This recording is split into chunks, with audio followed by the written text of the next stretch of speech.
मध्य प्रदेश में सूचना आयुक्त के अपने अधिकार क्षेत्र से बाहर जाकर काम करने का मामला सामने आया है। आयुक्त ने आवेदक शिक्षक के खिलाफ विभागीय जांच की सिफारिश कलेक्टर टीकमगढ़ से की थी। जबलपुर हाईकोर्ट ने इस मामले को गंभीरता से लेते हुए सूचना आयुक्त के साथ सरकार को भी जमकर फटकार लगाई है। सूचना के अधिकार आरटीआई से जुड़े एक मामले में हाईकोर्ट ने तीखी टिप्पणी करते हुए कहा कि राज्य सरकार हर तरफ से इस कानून का गला घोंटने का प्रयास कर रही है। कोर्ट ने आयोग के उस आदेश पर अंतरिम रोक लगा दी जिसमें आवेदक के ही खिलाफ विभागीय जांच करने को कहा गया था। जस्टिस विवेक अग्रवाल की सिंगल बेंच ने इस मामले में राज्य सूचना आयुक्त को हल्फनामा प्रस्तुत करने के निर्देश दिए। कोर्ट ने उनसे पूछा है कि किस नियम के तहत आवेदक को विभागीय जांच की सजा दी गई। टीकमगढ़ के शिक्षक विवेकानंद मिश्रा की ओर से अधिवक्ता दिनेश उपाध्याय ने कोर्ट में पक्ष रखा। उन्होंने बताया कि याचिकाकर्ता ने सबसे पहले टीकमगढ़ के डीईओ के समक्ष आरटीआई के तहत आवेदन प्रस्तुत किया था। इसमें याचिकाकर्ता ने उसके खिलाफ की गई जांच की रिपोर्ट मांगी थी। नियत समय पर जानकारी नहीं मिलने पर उसने जिला पंचायत के सीईओ के समक्ष प्रथम अपील प्रस्तुत की। यहां से भी जानकारी नहीं मिली तो आवेदक विवेकानंद मिश्रा द्वारा मध्य प्रदेश सूचना आयोग के समक्ष द्वितीय अपील प्रस्तुत की गई।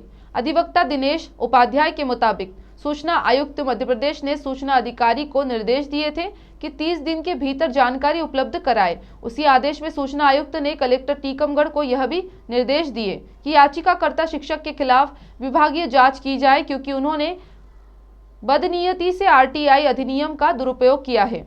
इन लोगों को भेजा गया नोटिस और इसी आदेश को हाईकोर्ट में चुनौती दी गई थी।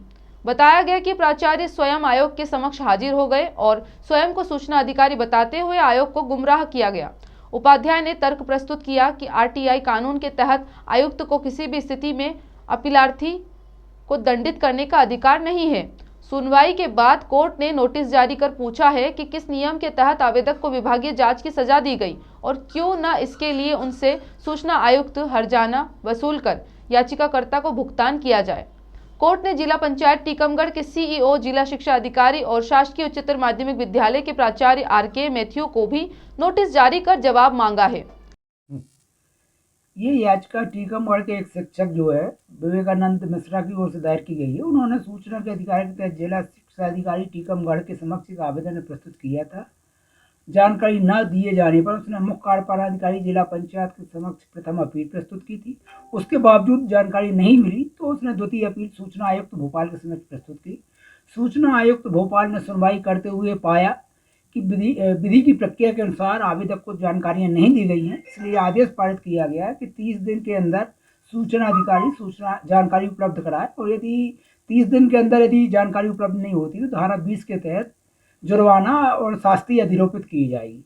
किंतु उसी आदेश में सूचना आयुक्त ने ये आदेश कर दिया कि चूंकि आवेदक स्वयं एक शिक्षक है, उसने सूचना के अधिकार को अनावश्यक रूप से दुरुपयोग करते हुए आवेदन लगाया है, तो उसके खिलाफ विभागीय जांच की जाए और ऐसी अनुशंसा लिखते हुए कलेक्टर को निर्देश दिए कि कलेक्टर इसके खिलाफ विभागीय जांच की।